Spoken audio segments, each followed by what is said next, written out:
Shalom, shalom, shalom, bien-aimés dans le Seigneur. C'est votre bien-aimé, le frère Kale Kabasele Badimou, en direct de l'église La Grâce de Dieu, Paris, France. Je bénis encore notre Père, le Dieu Tout-Puissant, le Créateur du ciel et de la terre, le Dieu très haut, le Père de notre Seigneur Jésus-Christ, d'avoir permis à ce que nous puissions avoir le souffle de vie en ce matin, afin de le glorifier, afin de le magnifier, afin de magnifier encore le nom de son Fils, notre Seigneur Jésus-Christ. Bien-aimés, mais avant toute chose, nous allons commencer par une courte prière. Père Tout-Puissant, Père éternel, nous te bénissons, nous te rendons grâce, car le souffle de vie que nous avons, c'est toi qui nous l'as donné. Père, merci encore, tu nous as permis de nous réunir tout autour de ta parole et de parler de ton Fils, notre Seigneur Jésus de Nazareth, qui est le Christ. Père d'amour, Père de grâce, que ta bonté, que ta faveur, que ta miséricorde soient avec nous. Que chacun de nous encore, Père, en cet après-midi, puisse recevoir ta grâce et ta bonté et qu'il puisse être rempli de cet amour que tout le monde recherche dans ce monde. Père, que ton Esprit Saint nous guide et que ton Esprit Saint nous convainc de ce qui est nécessaire afin que nous puissions changer de comportement. Je bénis ta faveur, je bénis ta grâce, Père, pour cette église, la grâce de Dieu Paris France. Au nom de Jésus-Christ, Père, je bénis encore ceux qui écouteront ce message et ceux qui la mettront encore en pratique, Père. Gloire te soit rendue parce que tu es le seul, l'unique et le véritable Dieu. Au nom de Jésus-Christ, j'ai ainsi prié. Amen, amen, amen. Bien-aimés dans le Seigneur, vous êtes bien à l'église La Grâce de Dieu Paris France. Nous sommes situés au 12 square Gérard Philippe à Trappes.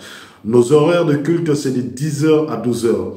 Et si vous voulez participer avec nous à un culte, vous avez toutes les adresses et tous les contacts nécessaires, téléphone et WhatsApp, pour que vous puissiez nous rejoindre et entendre et participer à un moment de communion fraternelle. Bien aimés, nous continuons toujours notre thème de la manifestation de l'amour de Dieu pour les hommes. Et nous sommes en train de parler du prophète Jonas, le prophète Jonas à Ninive. Mais avant toute chose, bien aimés, le dimanche passé, je vous ai parlé du cœur. Que l'amour de Dieu est adressé à des cœurs. Prenons Matthieu chapitre 11 à partir du verset 20. Matthieu chapitre 11 à partir du verset 20. Nous sommes toujours dans la manifestation de l'amour de Dieu pour les hommes. Pourquoi est-ce que j'ai parlé que Dieu parle à des cœurs? Vous allez comprendre le pourquoi.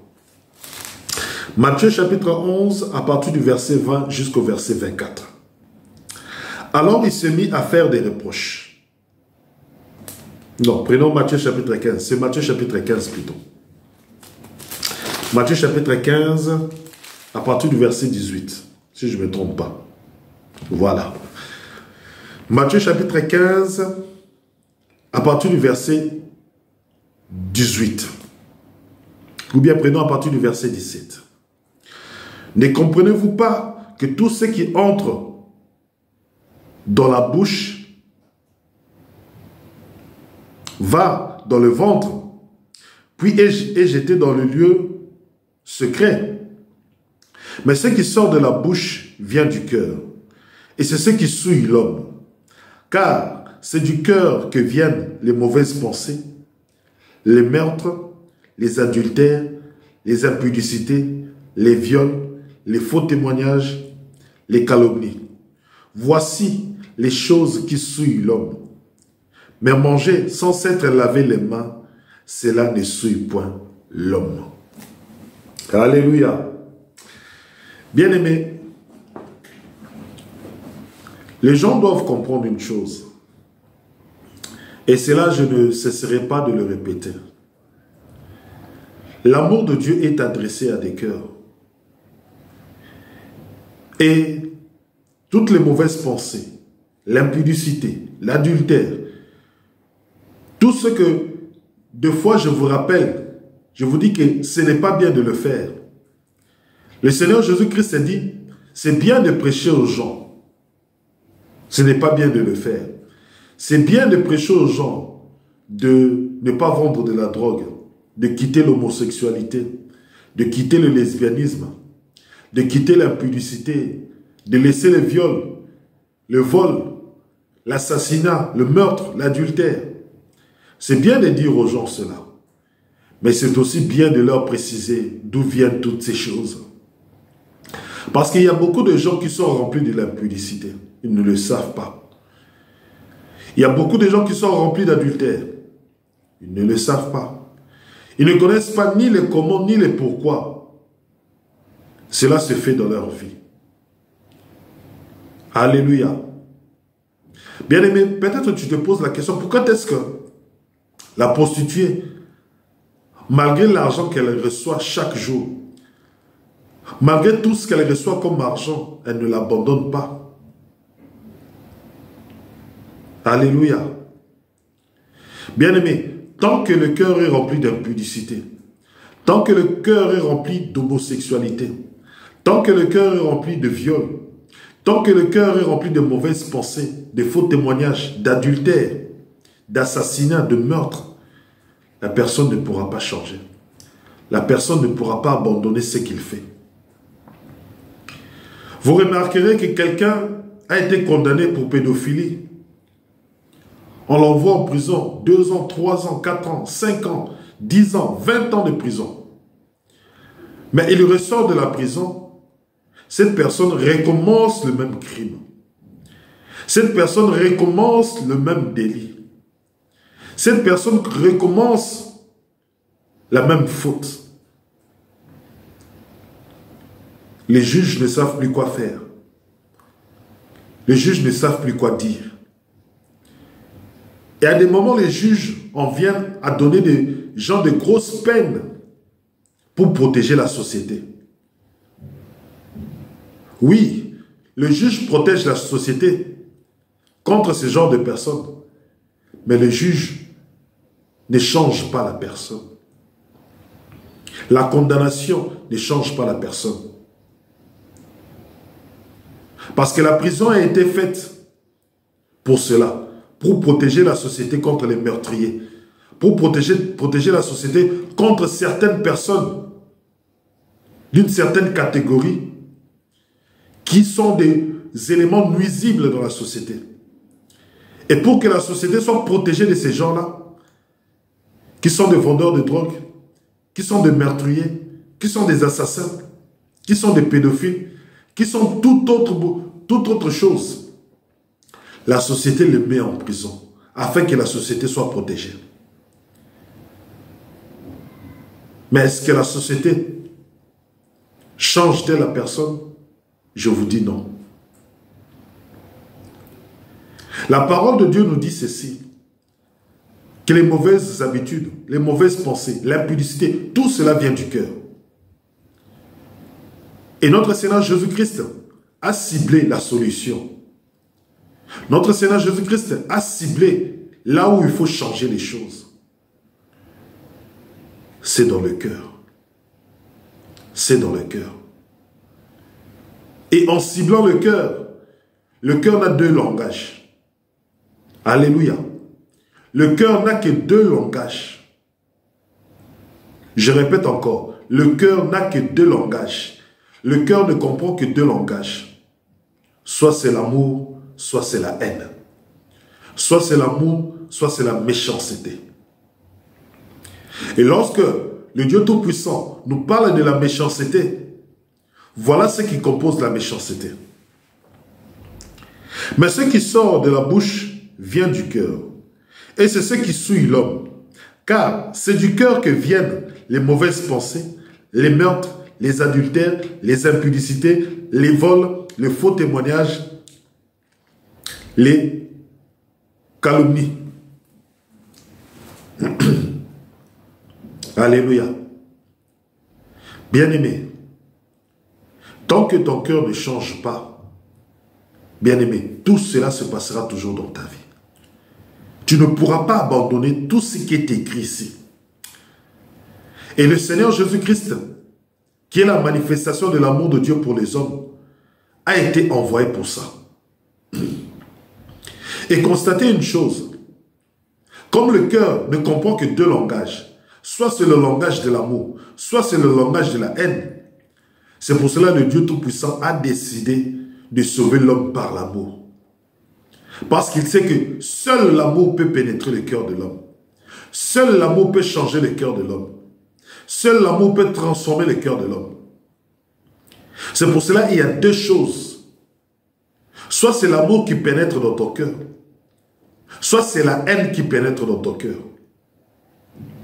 Tout dépend de ce que tu reçois. Tout dépend de comment tu le reçois.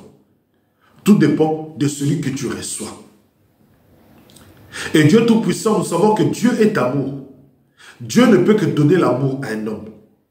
Dieu ne peut que donner l'amour à une femme. Malgré que l'amour se manifeste dans différentes façons, mais ce que Dieu donne, c'est l'amour. Prenons Jonas chapitre 3. Vous allez comprendre pourquoi est-ce que l'amour de Dieu se manifeste. Jonas chapitre 3. Alléluia, prenons nos Bibles. Jonas chapitre 3 dit ceci, à partir du premier verset.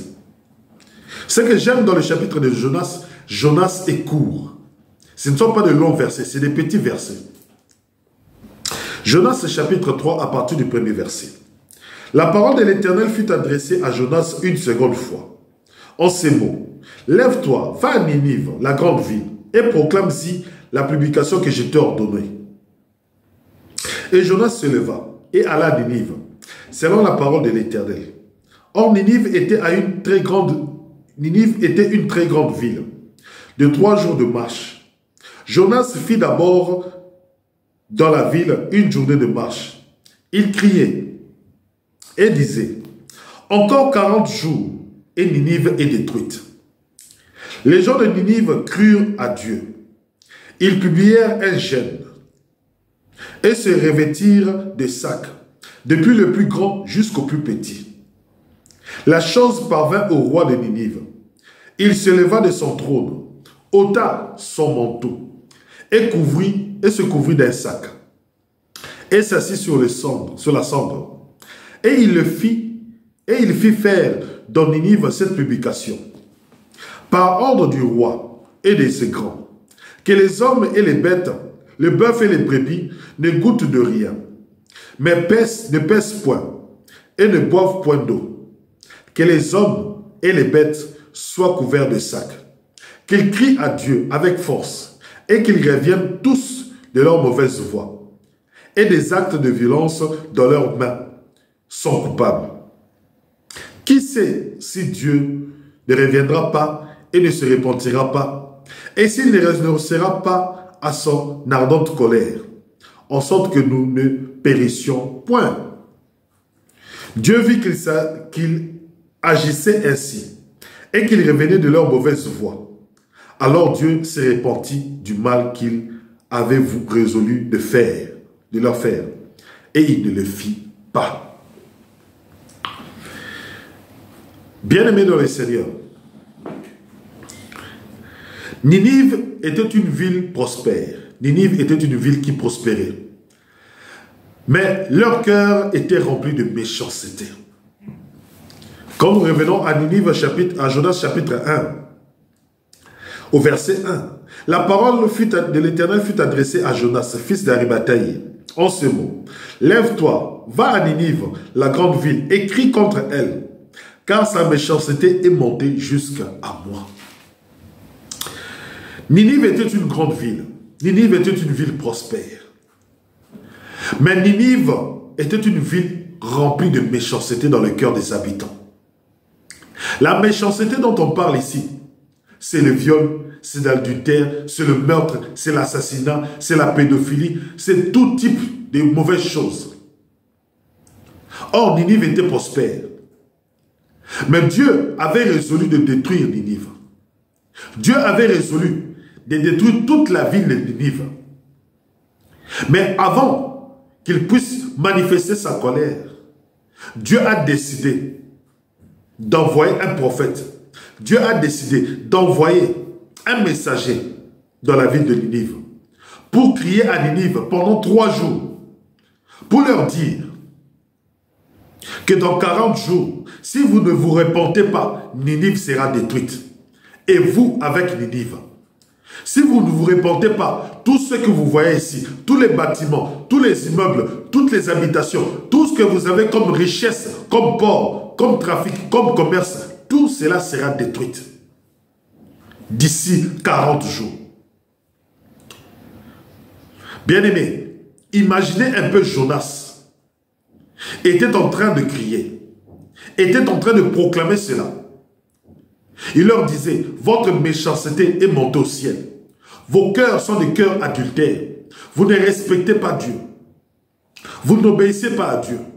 Malgré toutes les bontés, malgré toute la richesse que Dieu a manifestée à votre ville, malgré toute la richesse que vous avez, vous n'êtes pas reconnaissant à Dieu. Vous ne faites que le mal sur mal. Votre méchanceté est montée jusqu'au ciel. Bien aimé, il y a des niveaux de méchanceté. Il y a des niveaux de péché. Il y a un moment, le péché de toute une ville est monté jusqu'au ciel.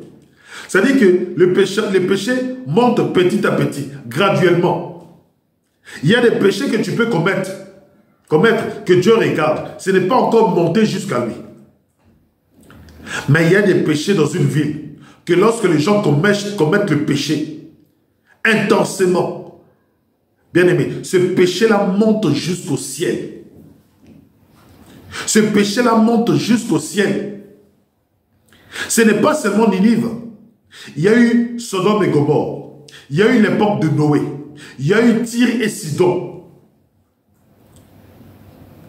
Bien aimé, faites attention au péché que vous commettez. C'est-à-dire que tu étais d'abord, tu faisais l'impudicité. C'était à un certain niveau.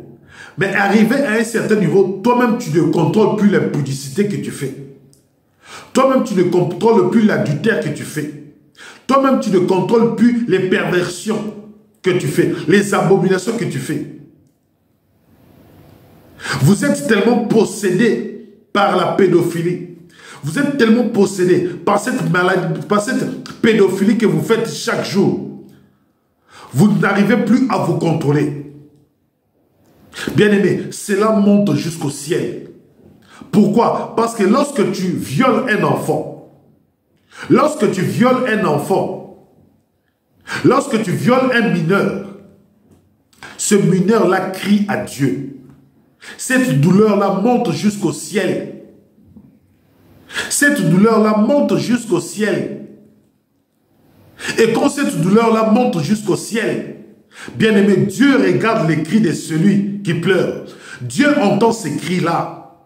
C'est pour cela que je vous dis que votre méchanceté, quand tu couches avec un enfant, lorsque tu violes un enfant, cela monte jusqu'au ciel. Lorsque tu assassines un homme, lorsque tu assassines un être humain, lorsque tu violes une femme, ces cris-là montent jusqu'au ciel.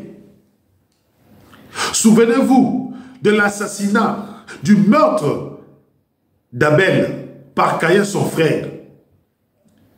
Le sang d'Abel dit la Bible dans Hébreu, le sang d'Abel crie jusqu'aujourd'hui vengeance à Dieu. C'est-à-dire que le sang d'Abel est devant Dieu, crie vengeance. Lorsque tu violes un enfant, lorsque tu violes une femme, sachez que sa colère, son cri de pleurs est toujours devant Dieu. Constamment, ses pleurs sont devant Dieu. Et Dieu entend et écoute cela. Et lorsque Jonas a commencé à crier à Ninive, lorsque Jonas a commencé à leur dire, abandonnez toutes vos mauvaises voies, abandonnez-vous tous vos mauvais actes de méchanceté, abandonnez la pédophilie, abandonnez l'homosexualité, abandonnez la vente de la drogue, abandonnez tout ça, abandonnez l'adultère. Lorsque Jonas a crié, regardez le comportement des habitants de Ninive. Les gens de Ninive crurent à Dieu. Ils publièrent un jeûne et se revêtirent des sacs, depuis le plus grand jusqu'au plus petit. Bien-aimés, lorsque les gens entendirent le message de Jonas, les gens crurent. C'est-à-dire que les gens ont cru que Jonas était venu de Dieu. Les gens ont cru que Jonas était un envoyé de Dieu. Et celui qui croit à l'envoyé de Dieu croit en son message. Et quand il croit en son message, son comportement change. Parce qu'il a cru au messager et il a cru au message que le messager lui a donné. C'est-à-dire qu'il a reçu le messager.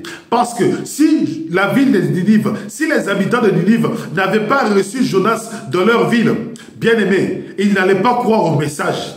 Il faut d'abord recevoir le messager. Quand tu reçois le messager et puis tu entends son message et tu crois en ce message, là tu seras sauvé.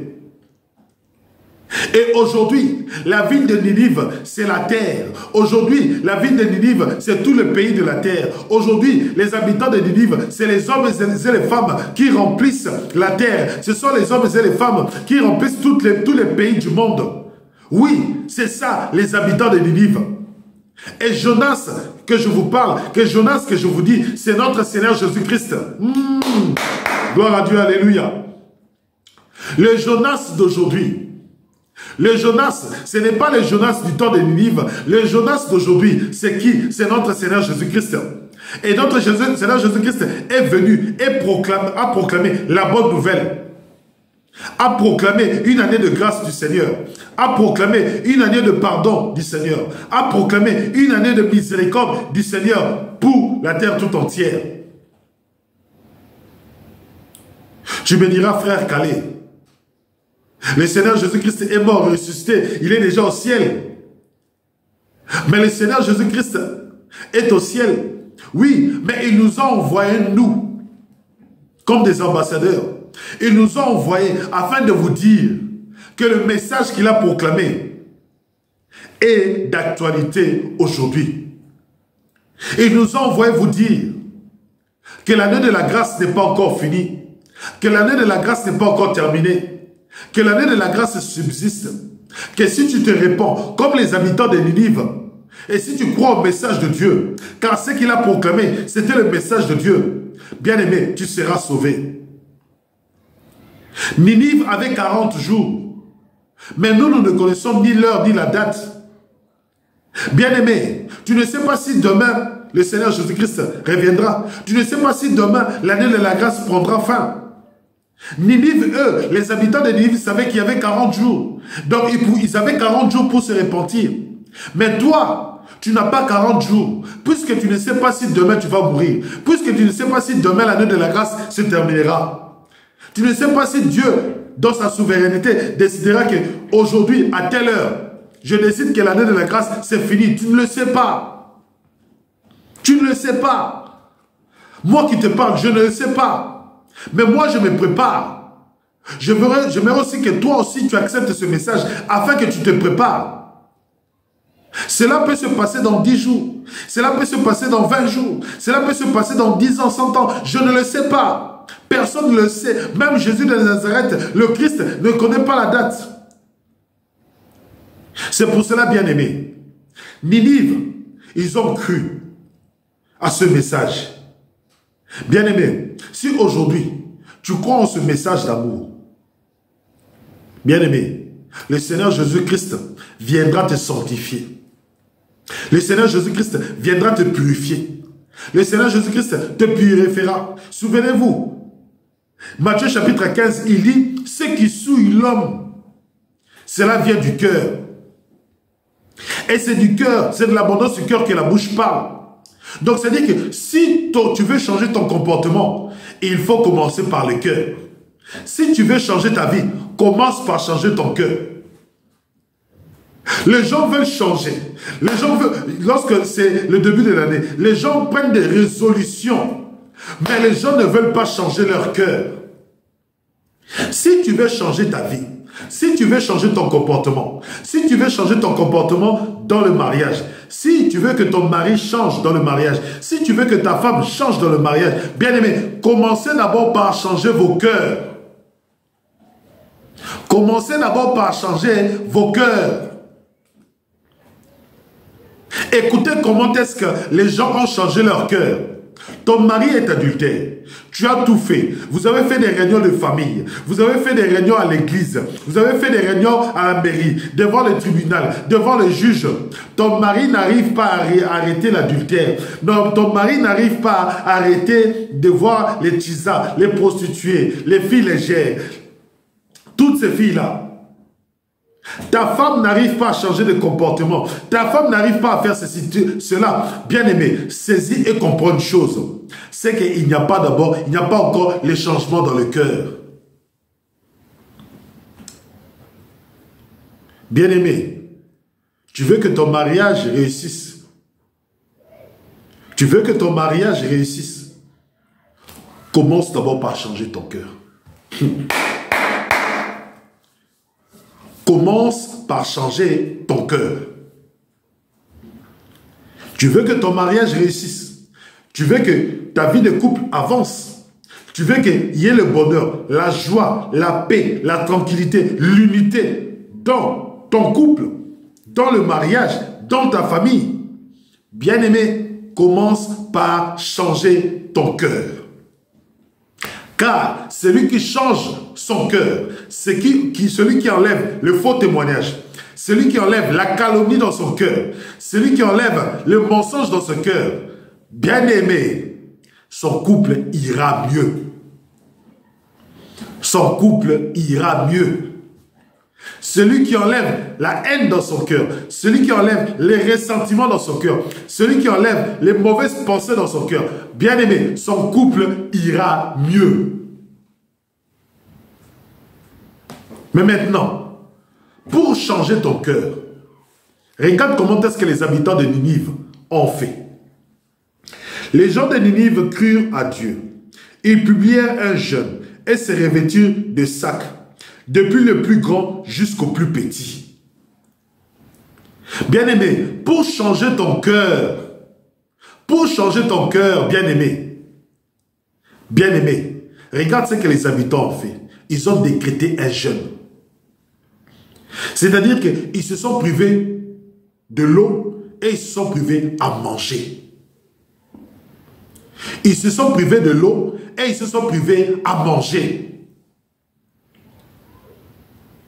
Bien-aimé, pour changer ton cœur, tu dois te priver de ces deux choses-là. Le jeûne fait que tu puisses te priver de l'eau, que tu puisses te priver à manger, de priver ce corps, afin d'être en communion avec Dieu. Et quand tu es en communion avec Dieu, bien-aimé, le Seigneur Jésus-Christ viendra enlever toutes les mauvaises choses qu'il y a dans ton cœur. Le seul problème qu'il y a dans les mariages, c'est quoi? C'est que les gens ne veulent pas changer. Ils ne veulent pas changer leur cœur.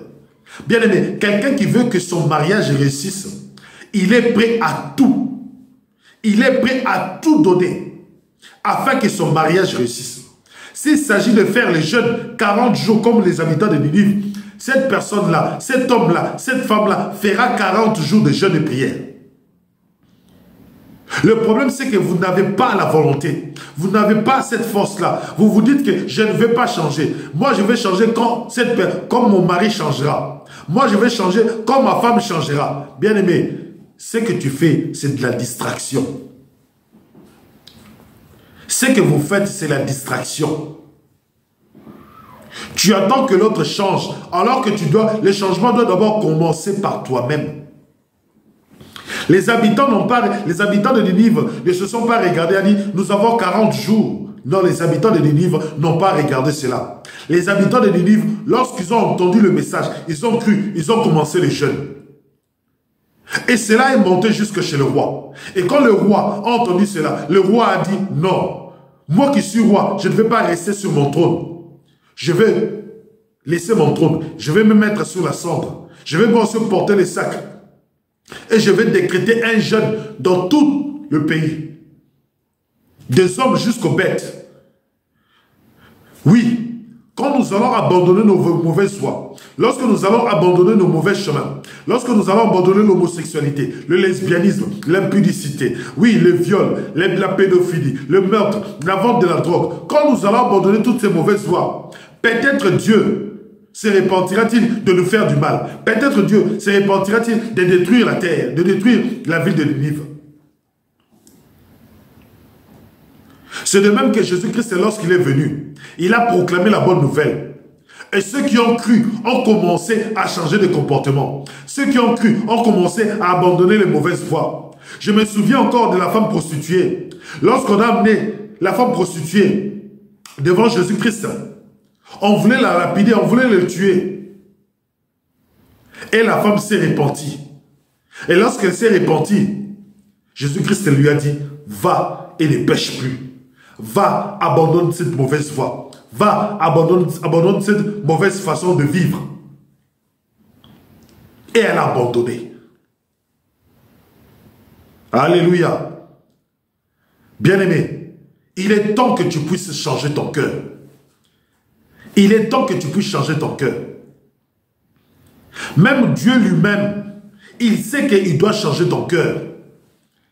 Il sait qu'il doit changer ton cœur. Et la seule façon de changer ton cœur, d'enlever le cœur de pierre, mettre le cœur de chair, c'est par l'amour. Alléluia. Écoutez, Dieu vit qu'ils agissaient ainsi et qu'ils revenaient de leur mauvaise voie. Alors, Dieu s'est repenti du mal qu'il avait résolu de leur faire et il ne le fit pas. Et il ne le fit pas. Bien-aimé, toi tu as la chance d'écouter cette parole. Toi qui me regardes, tu as la chance d'écouter cette parole. Mais il y a d'autres qui n'ont pas eu cette chance-là. Il y en a d'autres qui n'ont pas eu cette chance-là. Écoutez. Matthieu chapitre 11. Revenons maintenant dans Matthieu chapitre 11. À partir du verset 20 jusqu'au verset 24. Alors il s'est mis à faire des reproches aux villes dans lesquelles avaient eu lieu la plupart des miracles, parce qu'elles ne s'étaient pas repenties. Malheur à toi, Chorazin. Malheur à toi, Bethsaïda. Car si les miracles qui ont été faits au milieu de vous avaient été faits dans Tyr et dans Sidon, il y avait longtemps qu'elles se seraient repenties, en prenant le sac et la cendre. C'est pourquoi je vous le dis. Au jour du jugement, Tyr et Sidon seront traités moins rigoureusement que vous. Et toi, Capernaum, qui a été élevé jusqu'au ciel, tu seras abaissé jusqu'au séjour des morts. Car si les miracles qui ont été faits au milieu de toi avaient été faits dans Sodome, elles subsisteraient encore aujourd'hui. C'est pourquoi je vous le dis. Au jour du jugement, le pays de Sodome sera traité moins rigoureusement que vous. Bien-aimés, Sodome et Gomorrhe n'ont pas eu la chance d'écouter la bonne nouvelle. Sodome et Gomorrhe, les messagers qui sont partis à Sodome et Gomorrhe sont partis pour détruire Sodome et Gomorrhe. Ils ne sont pas partis pour proclamer 40 jours de jeûne et prière. Ils ne sont pas partis pour proclamer à Sodome, dire que répentez-vous. Non, ils ne sont pas partis à Sodome pour ça. Ils sont partis à Sodome pour détruire Sodome et Gomorrhe. Mais dans Sodome et Gomorrhe, il y avait un juste. Et lorsqu'ils sont partis à Sodome et Gomorrhe, ils ont juste pris le juste qui était Lot. Ils l'ont fait sortir. Et lorsque Lot est sorti avec sa famille, Sodome et Gomorrhe a été détruite.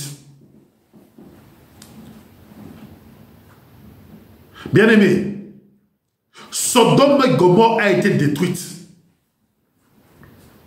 Dieu n'a pas hésité à détruire Sodome et Gomorrhe. Mais pour Ninive, la même méchanceté, les mêmes perversions que Sodome et Gomorrhe faisaient, mais pour Ninive, Dieu a décidé d'envoyer un messager pour proclamer une année de grâce, pour proclamer un temps de repentance.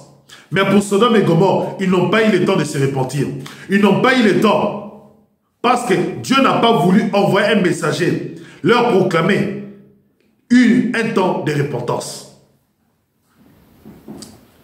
C'est pour cela, bien-aimé, toi qui écoutes cette parole, Dieu nous fait grâce de l'écouter. Dieu nous donne le temps de nous repentir. Dieu nous donne le temps de nous repentir. Tellement que Jonas a vu la méchanceté de Ninive. Jonas a vu la méchanceté de Ninive. Regardez ce que Jonas dit. C'est là maintenant c'est au chapitre 4. C'est là des plus forts à Jonas. Et il fut irrité. Il implora l'Éternel et lui dit, ah, Éternel, n'est-ce pas ce que je disais quand j'étais encore dans mon pays? C'est ce que je voulais prévenir en fuyant à Tarsis. Car je savais que tu es un Dieu compatissant et miséricordieux, lent à la colère et riche en bonté, et que tu te répands du mal. Mais maintenant, Éternel, prends-moi donc la vie, car la mort m'est préférable à la vie. L'Éternel répondit, fais-tu bien de t'irriter? Bien-aimé, Jonas a vu toutes les abominations de Ninive. Jonas a vu toutes les abominations que faisait Ninive. La méchanceté, le viol, la pédophilie, l'homosexualité. Bien-aimé, le désordre. Bien-aimé, il y avait un désordre total. Un désordre total à Ninive. Même Jonas, en voyant ça, Jonas était en colère. Il savait ce qui se passait à Ninive. Il avait compris que Ninive était une ville méchante. C'est pour cela qu'il avait fui à Tarsis. Il ne voulait pas parce qu'il connaissait Dieu. Il savait que Dieu est compatissant. Il savait que Dieu est miséricordieux. Il savait que si les habitants de Ninive croyaient seulement au message de Dieu, à son message, il allait se repentir. Et Ninive s'est repentie. Et Jonas a dit, je savais. Bien-aimé dans le Seigneur Jésus-Christ est venu te dire la véritable nature de Dieu. Parce que lorsque je te dis que tu ne connais pas Dieu, Jésus-Christ est venu te dire qui est Dieu. Dieu est compatissant. Dieu est riche en bonté. Dieu est lent à la colère. Dieu est amour. Et il se répand du mal qu'il veut te faire. Parce que si tu restes dans le péché, au jour du jugement, bien-aimé, tu seras détruit, comme la terre sera détruite. Mais, si tu acceptes le message de Jésus-Christ comme étant l'agneau de Dieu qui ôte les péchés de ce monde, bien-aimé, si tu crois en ce message, sache une chose, qu'au jour du jugement, tu seras épargné. Tu seras mis à côté. Tu recevras la vie éternelle. Père éternel, Père Tout-Puissant, nous te bénissons encore, nous te rendons grâce. Nous te disons encore merci pour ce moment de la parole. Père, bénis ceux qui ont écouté la parole. Père Tout-Puissant, tu nous donnes le temps de nous repentir. Car tu es riche en bonté là, la colère. Et tu te réponds du mal que tu veux faire. Père d'amour, Père de grâce, que tous ceux qui écouteront cette parole puissent l'accepter et puissent se repentir. Nous te bénissons, nous te glorifions, Père. Car tu es le seul, unique et le véritable Dieu. Nous bénissons encore cette église. Nous bénissons encore ceux qui ont écouté cette parole. Au nom de notre Seigneur Jésus-Christ, j'ai ainsi prié. Amen, amen, amen.